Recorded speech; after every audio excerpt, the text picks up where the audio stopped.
네, 정보통신 기사 기출문제 보겠습니다.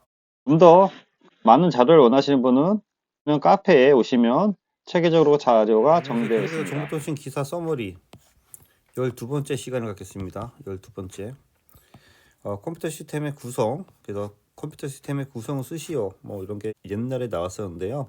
일단 5대 구성 요소, 요거는 기본적으로 아셔야 될 것 같습니다. 다른 것보다는 5대 구성 요소, 입력 장치, 출력 장치, 제어 장치, 연산 장치, 기억 장치. 4대 구성 요소는 입력, 출력, CPU, 주기억 장치. 3대 구성은 입출력 장치, 처리 장치, 기억 장치.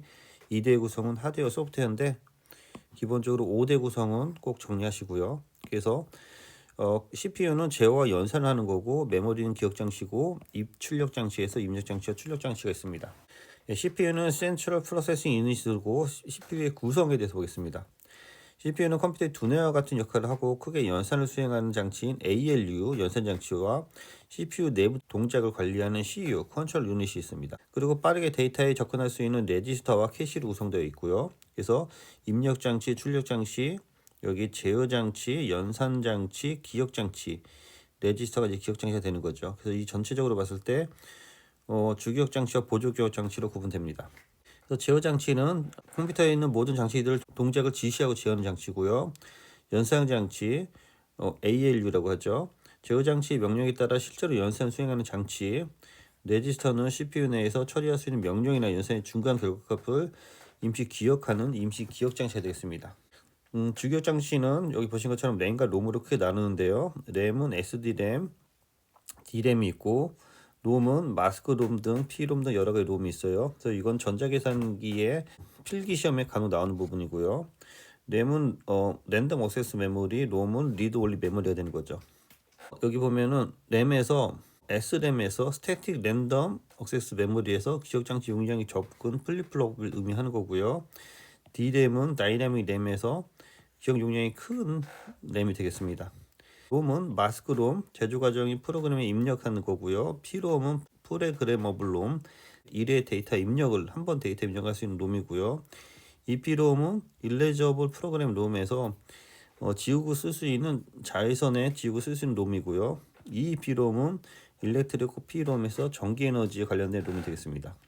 캐시 메모리는 속도가 빠른 버퍼 메모리고 CPU와 주기억 장치 간의 속도의 차를 줄여주는 역할을 하고 성능 측정은 CT율로 하는 것이고요. 고속 SD램보다는 고속이고 CPU 내부의 기억 장치와 같은 속도로 중요시하는 부분에서 많이 사용되고 있습니다. 그건 참조만 하시기 바랍니다. 여기는 주로 이제 필기 관련된 부분이고요. 실기는 생략해도 되겠습니다. 통신속도 종류, 샤론의 채용량, C는 B의 로그2 1+N 되게 중요하죠. 별 3개입니다. 나이키스 정리, C는 2B의 로그2 M입니다. 그래서 요 샤론의 정리랑 나이키스 정리 꼭 구분하시고요. 변주속도, 신호속도도 되게 중요하고요. 신호속도는 이걸 외우시면 돼요. 신호속도는 변주속도 모두 곱하기 로그2의 M. 그래서 요거를 여기서 로그2의 m을 이쪽으로 옮기면은 변주속도가 곱하기 되는 거죠.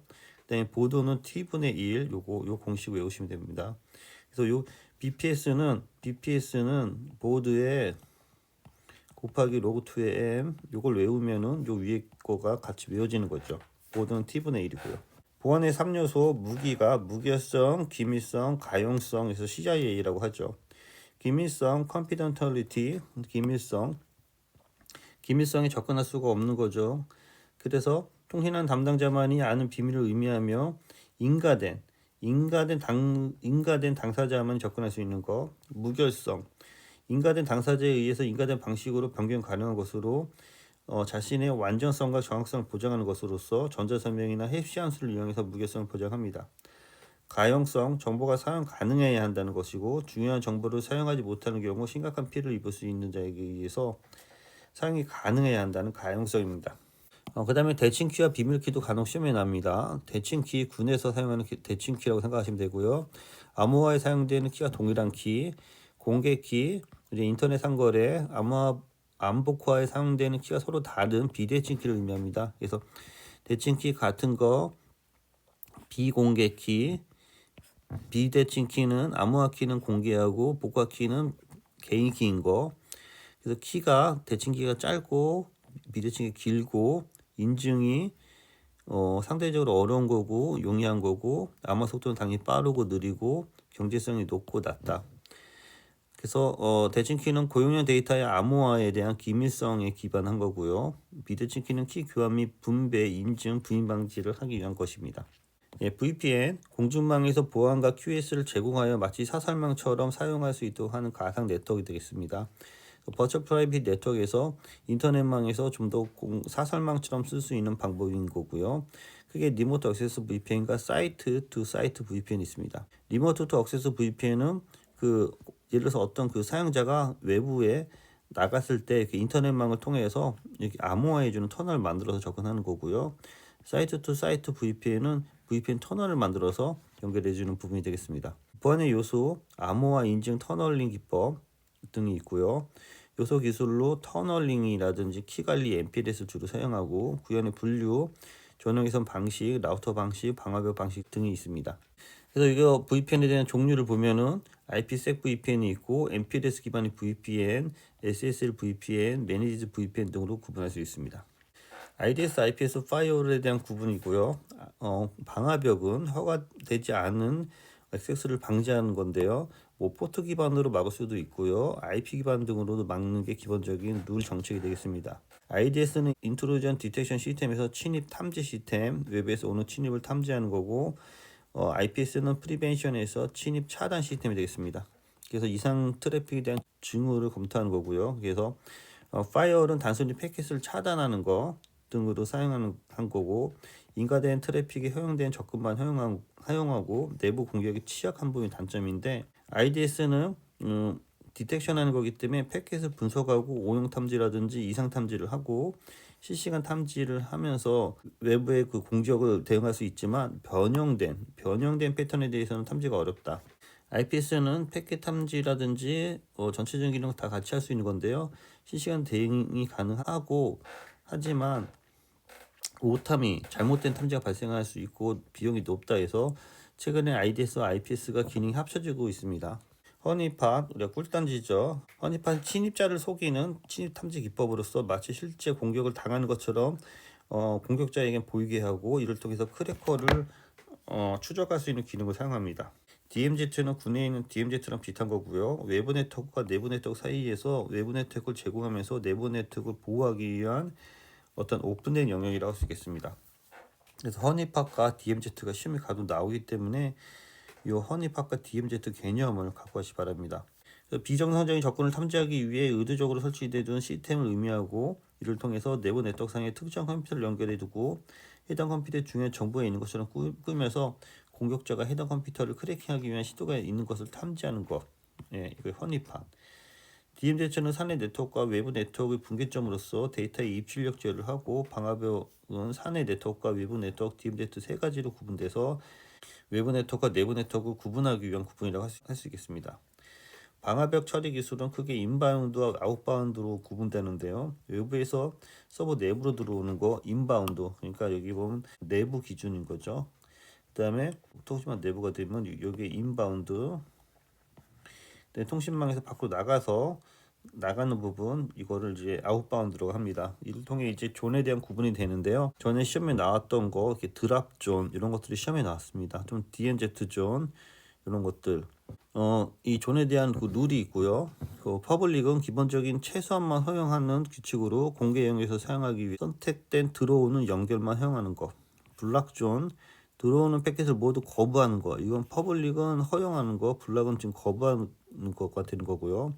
드랍존은 들어오는 패킷을 모두 거부하는 규칙으로 들어오는 연결을 응답 없이 삭제시키는 거. DMZ존은 DMZ 인터페이스 적용하는 규칙으로 외부 비무장 지대에 있는 컴퓨터로 내부 네트워크에 제한적인 접근을 허용하며 공개적으로 접근이 가능한 선택되어 들어오는 연결. 그래서 앞서 얘기한 DMZ랑 같은 존이 되겠습니다. 그 다음에 트러스트 존, 인터널 존, 이터널 존 등등이 있는데요. 전에 여기 드랍존이 한번 시험에 나왔기 때문에 다시 다뤄봤습니다. 네트워크의 중립성, 누구나 동등하게 네트워크를 접속할 수 있고 비차별 상호 접속 조건이 적용한 네트워크의 운영의 원칙이 되겠습니다. 그래서 비차별 상호 접속 접근성이 중요한 부분인데요. 인터넷이 발전하면서 수직적으로 봤을 때는 그 콘텐츠나 어플리케이션 서비스 제공하고 수평적으로서는 유무선 어떤 통합망이 필요한데 이러한 네트워크에 대해서 비차별 상호 접근 접근성을 허용해야 된다는 거죠. 그래서 망의 중립성은 통신망은 다 같이 비차별 상호 접근성을 보장해야 된다는 건데 이것에 반해서 예를 들어서 많이 쓰는 사람에 대해서는 QS라든지 요금이라든지 고품질 서비스를 차등으로 해야 된다는 게 ISP 입장이고요. 요 ISP는 통신망을 제공하기 때문에 당연히 이런 품질 나눠서 제공해야 된다는 거고 콘텐츠 프로바이더 입장은 동등하게 다 제공해야 된다는 거죠. 누구나. 왜냐하면 콘텐츠 제공자는 통신망을 제공할 서비스를 안 하기 때문이죠. 그래서 주요 이슈는 사업, 공정, 경쟁에 대한 훼손이 되는 거고 사용자 서비스 선택권에 대한 훼손이라든지 정보 격차가 증가하고 네트워크의 망에 대한 투자가 감소한다. ISP에 대한 부담이 계속 증가한다는 게 문제가 되는 거죠. 그래서 ISP와 콘텐츠 제공자 사이에는 망에 대한 관점에 대한 충돌이 발생하고 있고요. 그래서 중립에 대한 6대 원칙을 요구하고 있습니다. 콘텐츠 전송이라든지 어플리케이션 서비스, 기기 부착, 이용 및 경쟁 혜택, 비차별, 투명성 등에 대해서 공정하게 서비스를 제공해야 된다고 주장하고 있는 부분이 되겠습니다. ATSC는 어드밴스 텔레비전 시스템 커미티에서 북미식 디지털 지상파 케이블 텔레비전 방송 표준으로 아날로그 TV인 NTSC 후속편입니다. 그래서 ATSC는 1.0과 2.0에서 현재 4.0의 UHD TV까지 발전하고 있고요. 이렇게 보시는 것처럼 비디오라든지 오디오를 모아서 트랜스포드 인코딩해서 8VSB로 나가는 그런 구조가 되겠습니다. ATS 1.0과 3.0을 비교한 거고요. OSI 7레이어 기반으로 해서 한번 정리해 본 거고 간단히 아래를 보면은 채널 대역폭도 똑같고 전송 방식은 8VSB에서 5FDM 방식으로 변경됐고 음성 압축도 돌비 AC3에서 AC4나 MPEG H 방식 요거는 MPEG H 방식으로 정리하시면 될 것 같고요. 영상 압축은 MPEG2에서 HEVC 방식으로 발전했고 싱글 퀘리에서 TDM, FDM, LDM으로 발전했습니다. 제공 서비스는 고정 HD에서 고정형 UHD라든지 이동형까지 발전하고 있습니다. 그래서 이거는 방송통신 기사 하시는 분이나 기술 하시는 분에 정리하시고요. 정보통신 기사 하시는 분들은 생략해도 되겠습니다.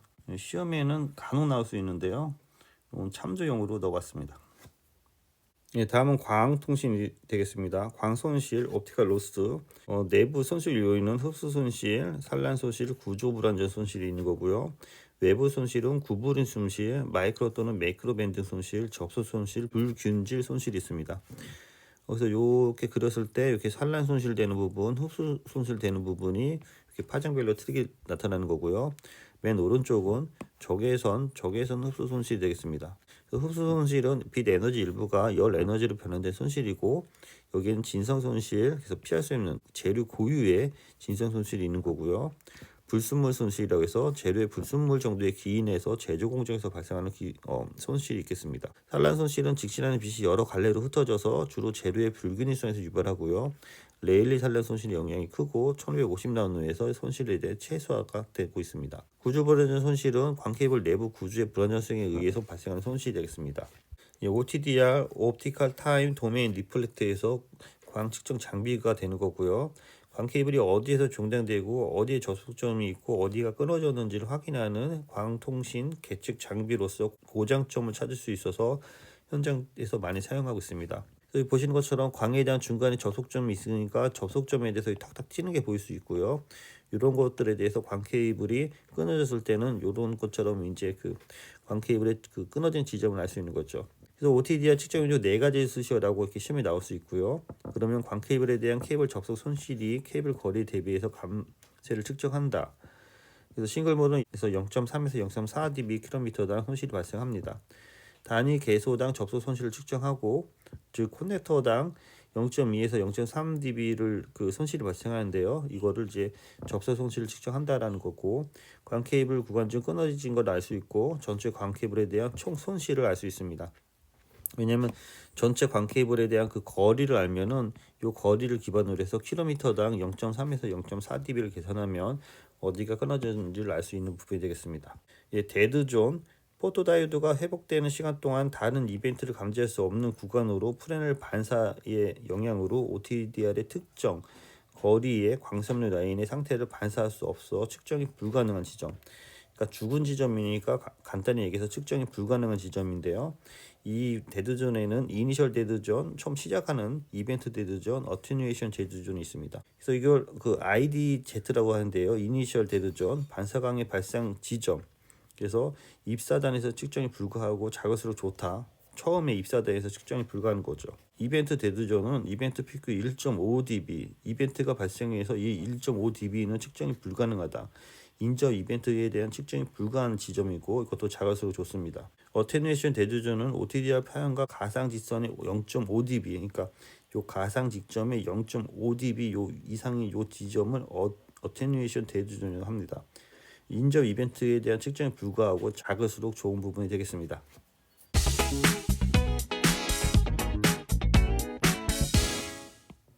예, 그래서 책에서 원본을 좀 다시 갖고 왔어요. 이해가 안 될 것 같아서.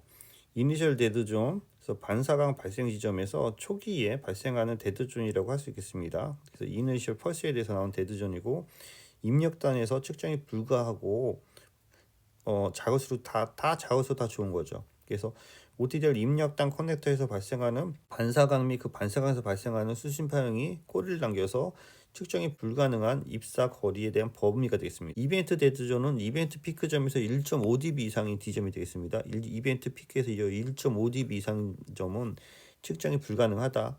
이벤트 시작점부터 이벤트 피크 지점에서 1.5dB 내려온 지점 사이의 거리로 선형에서 반지점폭을 나타내고 이벤트 데드존이 크면은 당연히 잘 검출이 안 되는 거죠.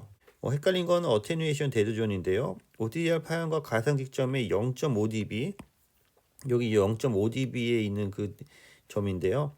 그것도 다 작을수록 좋은 거고, 이벤트 시작 전부터 이벤트 후 선형화된 OTDR 직선을 가상으로 이벤트 구간에 그려서 가산의 직선과 실제 OTDR의 간격이 0.5dB 지점까지 거리로서 인저 이벤트를 측정하지 못하는 거리가 되는데요.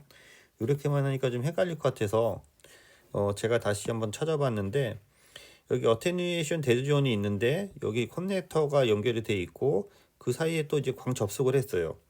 그런데 커넥터와 요 스플라이서, 요 스플라이싱 된 거가 되게 짧아요. 되게 짧아서 요 그 어테뉴에이션 데드존에서 여기 되게 짧은 사이에서 접속이 되면은 OTDR은 요 스플라이싱 된 부분을 측정할 수 없다. 요게 어떻게 보면 요 0.5dB 요 선을 기준으로 해서 봤을 때 요 부분을 이제 측정할 수 없다는 거고요. 다시 여기 커넥터 페어가 된 부분과 여기 스플라이싱 된 부분이 있는데 이것이 이제 충분히 길면은 OTDR은 요걸 이제 측정할 수 있다라는 부분이 되는 거고, 그 부분에 대해서 여기 어테뉴에이션 데드존을 얘기하는 겁니다. 그래서 여기 불감지대는 요 부분이 이제 불감지대가 되는 거고요. 요것이 너무 짧으면 측정할 수 없다. 그래서 전체적으로 이제 감쇄가 일어났을 때, 감쇄가 일어나잖아요. 갑자기 감쇄가 일어나니까 이게 탁 튀는 거고요. 이렇게 감쇄가 일어났을 때 탁 튀었다가 다시 이제 그 스플라이싱 되면서 이제 다시 연결되는 건데, 그 사이에 그 측정할 수 없는 부분이 발생하는 부분이 그 감쇄, A 데드존, 어테뉴에이션 데드존이라고 합니다. 어테뉴에이션 데드존의 그 불감지대가 발생하는 부분이 주요 특징이 되는 거고요. 기본적으로 ADZ는 어테뉴에이션 데드존에서 감쇄가 큰 구간으로 이해해 주시기 바랍니다. 네, 이상입니다. 수고하셨습니다.